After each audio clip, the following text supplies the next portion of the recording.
राष्ट्रीय प्रेस दिवस के मौके पर जयपुर में आयोजित एक विशेष कार्यक्रम ने मीडिया की भूमिका को और सशक्त बनाने की दिशा में एक कदम और बढ़ाया। इस आयोजन में सरकार, उद्योग जगत, सामाजिक संगठनों और मीडिया के प्रतिष्ठित प्रतिनिधियों ने एकजुट होकर राइजिंग राजस्थान में मीडिया की भूमिका पर चर्चा की। कार्यक्रम की शुरुआत हुई कैबिनेट मंत्री कर्नल राज्यवर्धन सिंह राठौड़ के वीडियो कॉन्फ्रेंस से संबोधन के साथ। उन्होंने कहा कि मीडिया सरकार और समाज के बीच एक महत्वपूर्ण सेतु बनकर राइजिंग राजस्थान के निर्माण और उसकी सफलता में अहम भूमिका निभा रहा है। मीडिया न केवल सूचनाओं का आदान प्रदान करने का माध्यम है, बल्कि यह सरकार और समाज के बीच सकारात्मक संवाद को स्थापित करने में एक अहम भूमिका निभाता है। राइजिंग राजस्थान की सफलता में मीडिया का योगदान अनमोल है। इन्वेस्टमेंट तभी आता है जब स्टेबल राज्य हो, जहाँ पर हिंसा ना हो, वहाँ पे लोग अपना पैसा लगाने को तैयार हो जाते हैं। टूरिज्म भी आपका तभी पनपता है जब आपका एक स्टेबल जगह हो। तो अनडाउटेडली राजस्थान के अंदर स्टेबिलिटी, लॉ एंड ऑर्डर अत्यंत जरूरी है अगर हमारे को विकसित राजस्थान बनाना है। कार्यक्रम में भाजपा के प्रदेशाध्यक्ष मदन राठौड़ ने मीडिया की सकारात्मक भूमिका की सराहना करते हुए कहा कि मीडिया को सरकार के अच्छे कार्यों को समाज तक पहुंचाना चाहिए। मीडिया का मुख्य उद्देश्य सकारात्मकता फैलाना है। इसे न केवल सरकार की योजनाओं का प्रचार करना चाहिए, बल्कि समाज में हो रहे विकास की सही तस्वीर को भी उजागर करना चाहिए। वास्तव में आज पत्रकार दिवस भी है, प्रेस डे है, और इस दिन तो समाचार जगत के समस्त पत्रकारों को सम्मानित किया जाना चाहिए। और इसके लिए जो ब्रह्मा कुमारीज ने जो प्रयास किया है, मैं इनकी बुरी प्रशंसा करता हूँ।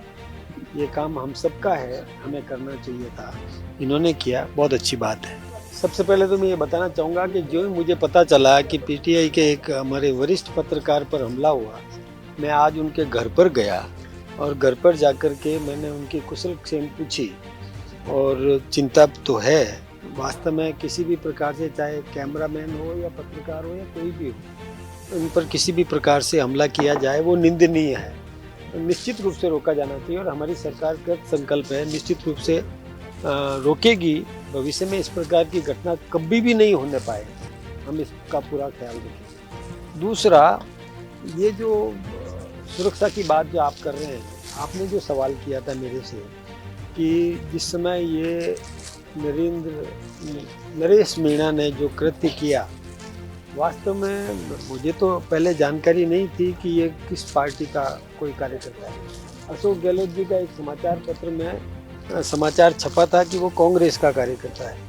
तो मैं सोचता हूँ कि ये जवाबदारी उन लोगों की है कि वो अपने कार्यकर्ताओं को अनुशासन की परिधि में रखे, ये उनको देखना चाहिए था। फिर भी मैं ये कहता हूँ कि वहाँ पर जो भी अधिकारी थे, वैसे ये तो चुनाव आयोग का काम था, क्योंकि चुनाव उस समय का जो परिसर है वो चुनाव आयोग के अधिकार क्षेत्र में था, तो उन्होंने भी अपना दायित्व निभाया होगा।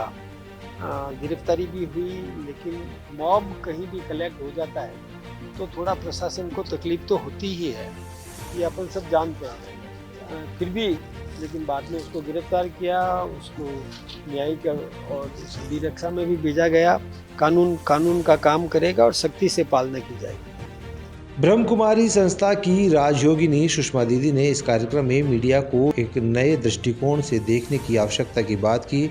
उनका मानना है कि मीडिया के पास समाज में नई चेतना लाने की अद्भुत शक्ति है। मीडिया समाज की मानसिकता को आकार देती है। अगर हम सकारात्मकता की ओर ध्यान केंद्रित करें तो हम समाज में एक नई चेतना का संचार कर सकते हैं। वहीं राजस्थान के अतिरिक्त आयुक्त पंकज ओझा ने खाद्य सुरक्षा के क्षेत्र में राज्य की प्रगति पर प्रकाश डाला। उन्होंने बताया कि राजस्थान ने खाद्य सुरक्षा में 18वें स्थान से 6वें स्थान तक की छलांग लगाई है और इसमें मीडिया का योगदान अत्यधिक सराहनीय है। हमने खाद्य सुरक्षा की प्रगति की है और यह मीडिया के निरंतर समर्थन और जागरूकता फैलाने की वजह से ही संभव हो पाया है। वहीं वरिष्ठ पत्रकार राजन महान ने मीडिया के कर्मचारियों से निष्पक्षता और ईमानदारी के साथ कार्य करने की अपील की। उन्होंने यह भी कहा कि पत्रकारों को सरकार द्वारा किए गए अनुबंधों और योजनाओं के प्रभावी क्रियान्वयन पर ध्यान रखना चाहिए। हम सभी की जिम्मेदारी है कि हम निष्पक्ष पत्रकारिता करें, क्योंकि यही लोकतंत्र का वास्तविक आधार है। मीडिया को सरकार की योजनाओं के लिए सही क्रियान्वयन में एक अहम भूमिका निभानी चाहिए। बहुत बड़ी चीज़ है। हम जो भी यहाँ बात कर रहे हैं, कम से कम मैं जिस तरह की बात कर रहा हूँ, वो सीमित है पत्रकारिता के ही दायरे में।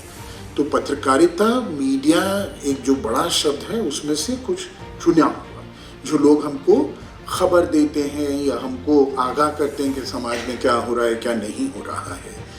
तो मुझे लगता है कि राइजिंग राजस्थान की बात करने से पहले थोड़ा सा बात करते हैं कि किसी भी डेमोक्रेसी में, किसी भी लोकतंत्र में मीडिया की क्या भूमिका है, होनी चाहिए, और क्या आजकल हम उसको पूरी ईमानदारी से निभा पा रहे हैं या नहीं निभा पा रहे हैं, क्या चुनौतियां हैं। वहीं पिंक सिटी प्रेस क्लब के अध्यक्ष वीरेंद्र सिंह ने पत्रकारों की सुरक्षा के मुद्दे पर भी बात की।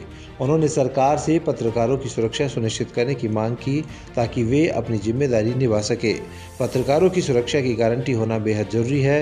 यह सुनिश्चित करना हमारी जिम्मेदारी है, ताकि वे बिना डर के अपने कर्तव्यों का पालन कर सके। कार्यक्रम का समापन हुआ उन पत्रकारों को सम्मानित करके जिन्होंने मीडिया की सकारात्मकता दिशा में उत्कृष्ट योगदान दिया। उन्हें शॉल, स्मृति चिन्ह, ईश्वरीय प्रसाद और बैग देकर सम्मानित किया गया। यह कार्यक्रम एक महत्वपूर्ण कदम था। मीडिया की भूमिका को सशक्त बनाने की दिशा में यह आयोजन न केवल मीडिया और समाज के बीच एक बेहद संवाद को सृजन कर रहा है, बल्कि सरकार और समाज के बीच सुदृढ़ संबंधों को भी प्रोत्साहित कर रहा है। राजस्थान में मीडिया की सकारात्मकता और सरकार की प्रतिबद्धता का यह संयुक्त प्रयास राज्य के विकास में एक नई दिशा की ओर इशारा करता है।